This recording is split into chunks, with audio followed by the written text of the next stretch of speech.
இது தொடர்பாக பேசுவதற்காக பத்திரிகையாளர் திரு சுவாமிநாதன் நமது இணைப்பில் இணைந்திருக்கிறார். அவரிடம் பேசலாம். சார் வணக்கம். வணக்கம் சார், இப்போ இன்னைக்கு நடந்த அந்த ஆலோசனை கூட்டத்திற்கு பிறகு தமிழக காங்கிரஸ் கமிட்டி தலைவர் செல்வபிரந்தை பேசியதையும் பார்த்திருப்பீங்க, கிரிஸ் ஜோடங்கர் பேசியதையும் பார்த்திருப்பீங்க. அவர்களுடைய நிலைப்பாட்டில் தற்போது உறுதியாக இருக்கிறார்கள் அப்படின்றத நம்ம இப்ப புரிஞ்சுக்கணுமா? இதன் மூலமா அரசியல் வட்டாரத்துல ஏதேனும் சலசலப்பு ஏற்படுவதற்கு வாய்ப்புகள் இருக்கா? நிச்சயமாக அவர்கள் தெள்ள தெளிவாக குறிப்பிடுகிறார்கள். நாங்கள் குழுவை அமைத்துவிட்டு காத்திருக்கிறோம். கிட்டத்தட்ட 70 நாட்களாக முதல்வரை சந்தித்து 70 நாட்கள் ஆகிவிட்டது என்றெல்லாம் என்கிற துணியில் பேசியிருக்கிறார்கள். நிச்சயமாக திமுக தான் இதுல ஒரு மௌனமாக நீடித்த ஒரு மௌனம் தான் கடைபிடிக்கிறாங்க. திமுகவுக்கு காங்கிரஸ் ரொம்ப ரொம்ப முக்கியம், காங்கிரசுக்கும் திமுகவுக்கும் முக்கியம் என்பதுதான் கலை யதார்த்தம். பட் இங்க காங்கிரஸ் கட்சி முதல்ல ஒரு எல்லை மீறி சென்று விட்டார்கள். நம்ம ஒரு குரலை எழுப்புவதில் ஒரு புதிய அத்தியாயம் என்கிற அடிப்படையில் அவர்கள் ஒரு ஆட்சியில் பங்கு, அதிகாரத்தில் பங்கு என்று கேட்டதாக இருக்கலாம், கூடுதல் தொகுதிகளுக்காக அவர்கள் வைத்த நிபந்தனைகளா இருக்கலாம், தொடர்ந்து மாறுபட்ட குரல்கள்ல பேசினதா இருக்கலாம். இதெல்லாம் திமுகவுக்கு ஒரு அழுத்தமாக மாறி இருக்கிறது. அந்த அழுத்தத்தினுடைய எதிர்விளைவு தான் திமுக இன்னுமே குழுவே அமைக்கல. இப்ப குழுவை அமைக்க வேண்டிய ஒரு கட்டாயத்துல இருக்கீங்க, கட்டாயமா அமைங்க அப்படிங்கிற வலியுறுத்தக்கூடிய இடம் நோக்கி காங்கிரஸ் தங்களுடைய பிடியை இழந்திருக்காங்க அப்படின்னு தான் பாக்குறேன். இன்னொரு பக்கத்துல கூடுதல் தொகுதிகள் அப்படிங்கிறதுலயும் பிடிவாதமா இருப்பாங்க அப்படின்னு நம்ம புரிஞ்சுக்கலாம்.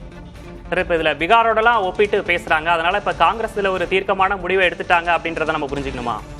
ஆமா, நிச்சயமாக திமுக தொடர்ந்து இன்னுமே குழு அமைக்காமல் இருந்தால் காங்கிரஸ் வேறு எதிர் நிலைப்பாடுகளை எடுப்பாங்க என்கிற ஒரு சூழல் நெருக்கடியும் இதனால எழுகுது இல்ல.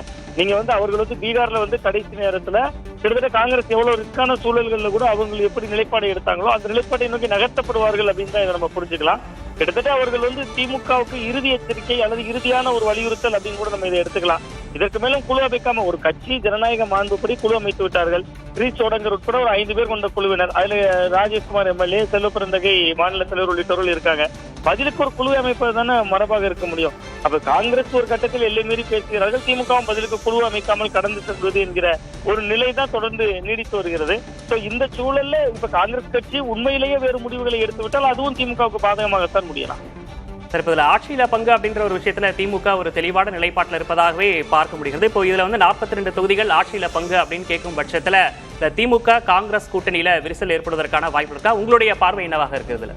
இல்ல, நிச்சயமா ஆட்சியில் பங்கு இல்லை என்பதை ஏற்கனவே தெளிவுபடுத்தி விட்டார்கள் திமுக. ஆட்சியில் பங்கு என்பதற்கு இடமே இல்லை. நீங்க இன்னைக்கு நேற்று இல்ல, கடந்த 2006ஆம் ஆண்டு திமுக அரசு ஒரு அறுதி பெரும்பான்மை இல்லாத ஒரு அரசாக இருந்த போது கூட அவர்கள் ஆட்சியில் பங்கு கொடுக்கல. அன்றைய சூழல்ல மத்தியில காங்கிரசுக்கு திமுகவுடைய ஆதரவு தேவைப்பட்டது. இன்றைக்கு சூழல் அப்படி இல்லை என்றாலும் இவர்களுக்கு பெரிய திமுகவுக்கு நெருக்கடி என்பது 42 சீட்டை பகிர்வதுதானா இருக்குமே ஒழிய அதை மீது இவர்கள் ஆட்சியில் பங்கு, அதிகாரத்தில் பங்கு என்பது காங்கிரஸ் போகிற போக்குல கேட்கிறதா. 2 கருத்தை கேட்கிறப்ப ஏதாவது ஒன்றை செய்வாங்க என்கிற நம்பிக்கையில் கேட்பதுதான். ஆட்சியில் பங்கு, அதிகாரத்தில் பங்கு என்பதற்கு 100% திமுக உடன்பட மாட்டார்கள். என்னுடைய யூகம் காங்கிரஸ் கடைசி வரை அதை பிடித்துக் கொண்டு நிக்க மாட்டாங்க. 42 சீட் என்பதுல ஒரு செட்டில்மெண்ட் ஆயிருச்சுன்னா நீங்க அந்த 42 என்பது சாதாரண எண்ணிக்கை இல்ல. ஏற்கனவே கடந்த 2016 சட்டமன்ற தேர்தலில் 41 தொகுதிகள் போட்டிட்டாங்க. அதை விட கூடுதலான இடத்தை அவங்க கோட் பண்றாங்க. 2011 63 இடங்கள் போட்டிட்டாங்க. அதை கேட்க முடியாது, அது அவர்களுக்கே தெரியும் அவர்களுடைய வலிமை. அந்த சூழல்ல இதை 42 என்கிற ஒரு அஸ்திரத்தை அவங்க கையில் இருக்கிறாங்க. திமுகவை பொறுத்தவரை கூடுதல் சீட்டு கொடுத்தாலே காங்கிரஸை செட்டில் பண்ணிடலாம் அப்படின்னு தான் தோன்றுகிறது. மற்றபடி ஆட்சியில் பங்கு, அதிகாரத்தில் பங்கு என்பதெல்லாம் காங்கிரஸ் கேட்பார்கள், ஆனால் திமுகவுக்கு சம்மதிக்க வாய்ப்பே இல்லை. அதனால கூட்டணி பிரியாது. நீங்க கூடுதல் சீட்டும் கொடுக்காம ஆட்சியில் பங்கு என்பதற்கு இடமில்லைன்னு 2 புள்ளியும் எடுக்கிறப்பதான் அது எதிர்த்துருவ அரசியலா மாறும் அப்படின்னு. தற்போது இது யாருக்கு நெருக்கடி அப்படின்றத கேட்டிருந்தேன் சார் உங்கள்கிட்ட. ஆமா, நிச்சயமாக இது திமுகவுக்கு தான் நெருக்கடி. ஏன்னா நீங்க கிட்டத்தட்ட அவர்கள் நீண்ட காலமாக காத்திருந்தாங்க. காங்கிரஸ் கட்சி கிட்டத்தட்ட 70 நாட்களாக இப்பொழுது அவர்கள் முதல்வரை சந்தித்தே ஆகிவிட்டது என்று சொல்றாங்க. கிரீஷ் சோடங்கர் அவர்கள் இதற்கு முன்பு ஒரு ஆங்கில நாளிதழுக்கு கொடுத்த பேட்டியில கூட நாங்கள் திமுக பதிலுக்கு குழு அமைக்கணும் காத்திருக்கிறோம் என்பதாக பேசியிருந்தார். ஒரே ஒரு முறை கனிமொழி அவர்கள் ராகுல் காந்தி அவர்களை டெல்லியில சந்தித்தாங்க. கடந்த கால திமுக காங்கிரஸ் உறவு என்பது இங்க இருக்கக்கூடிய தமிழகத்தில் இருக்கக்கூடிய மு.க. ஸ்டாலின் அவர்களோ, கனிமொழி அவர்களோ, கலைஞர் அவர்களோ, யாரா இருந்தாலும் அன்றைக்கு கலைஞர் கருணாநிதி அவர்களுடைய காலத்துல கலைஞர் அவர்கள் நேரடியா டெல்லியில ஒரு வார்த்தை பேசினாலே இதெல்லாம் செட்டில் ஆயிரும் அப்படின்னு சொல்லுவாங்க. பட் இங்க எவ்வளவு முரண்கள் இருக்குன்னா அதற்கு பின்பும் இவ்வளவு சர்ச்சைகள் தொடர்ந்து வந்துகிட்டே தான் இருக்கு. அப்ப திமுக காங்கிரஸ் கூட்டணி இயல்பாகவே எந்த விதமான கோரிக்கைகளும் நிறைவேறாம செட்டில் ஆகாது அப்படிங்கறத இது உணர்த்தது ஒன்று.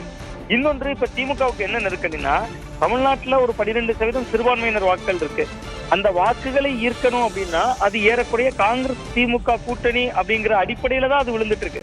இங்க பாஜக எதிர்ப்பு தானே தொடர்ந்து முன்னிலைப்படுத்துறாங்க. திமுக வெற்றி அப்படின்னா கூட 2019, 2021, 2024 3 தான் தொடர் வெற்றி, திமுகவுடைய தொடர் வெற்றி. இந்த 3லயும் காங்கிரஸ் இருந்தாங்கல்ல அவங்க கூட.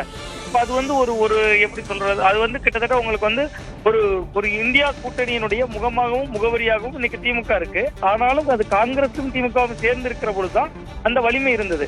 இப்ப இமீடியட்டா இவர்கள் குழுவை அமைக்க வேண்டிய நெருக்கடி திமுகவுக்கு இருக்கு. அப்படி இல்லாத பட்சத்துல காங்கிரஸ் வேறு முடிவுகளை எடுத்தால் சிறுபான்மையினர் ஓட்டுகள் தாவேகா பிளஸ் காங்கிரஸ் என்கிற அணியை நோக்கி நகரவும் வாய்ப்பு இருக்கலாம். திமுகவுக்கு தான் நெருக்கடி. இன்னொன்று, திமுகவுக்கு கூடுதல் சீட்டை காங்கிரஸுக்கு கொடுத்துட்டாலும் நெருக்கடி தான்.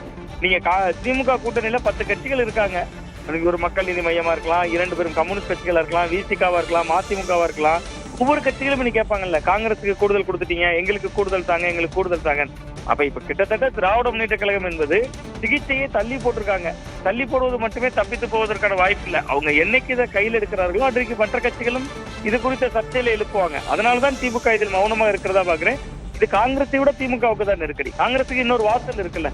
அவர்கள் ஏதோ ஒரு வகையில தாவேக்கா என்று பேசினாலும், திமுக கூட்டணியில் உறவு கசந்தாலும் உங்களோட ஓட்டு வங்கியை காட்டுவதற்கான ஒரு வாய்ப்பா இருக்கும். திமுக அப்படி இல்லை, ஆட்சியை காட்ட வேண்டும். இது திமுகவுக்கு தான் நெருக்கடி அப்படின்னு பாக்குறேன். அடுத்தடுத்த நகர்வுகளை நாம் பொறுத்திருந்து பார்க்கலாம். இணைப்பில் உங்களுடைய கருத்துக்களை பகிர்ந்து கொண்டமைக்காக நன்றி திரு சுவாமிநாதன்.